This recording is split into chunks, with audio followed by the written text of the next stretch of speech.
Is it possible for an all-knowing person to somehow forget some of what he knows, so that there is a point in time when this person truly does not know something?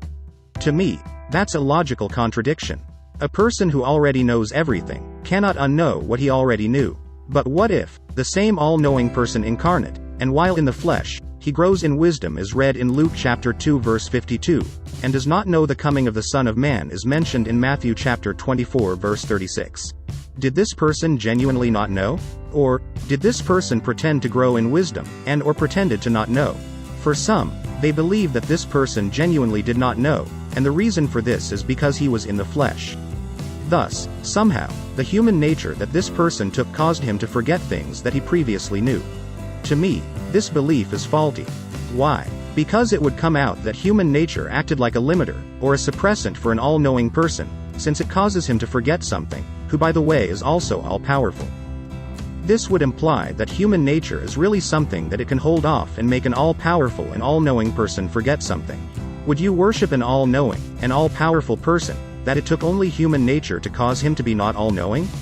As for me, no. And therefore, I don't subscribe to this belief, but if this is so, then what's a better alternative understanding? Watch out for the next video for the answer. Comment, like, share and follow for more. Subscribe also to my YouTube channel.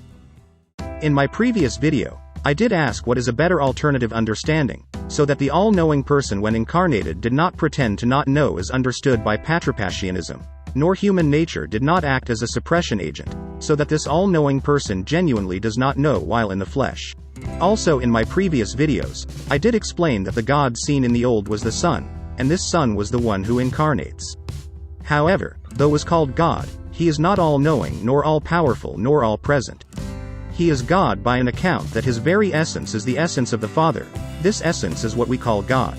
Now, as mentioned, everything that the Son have, even his very divinity and knowledge is from the Father, and thus of the Father. If the Father wills that the Son know, and or unknow some knowledge, the Son will know and or lose some knowledge. And so it came to pass, the Son was incarnated by the will of the Father. And for this to be possible, since human nature can only take so much but still with limitation, the previous knowledge of the Son was temporarily taken out from him. Thus while in the flesh we read that he grows in wisdom and does not know the coming of the Son of Man. Here, human nature did not cause why the Son loses some knowledge, rather it was his Father.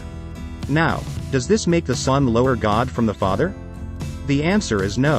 Why? Because, as mentioned earlier, the one we call God is the very essence that the Son was expressing, and that essence is of the Father, so that when we see the Son, we see the Father in him. Follow for more.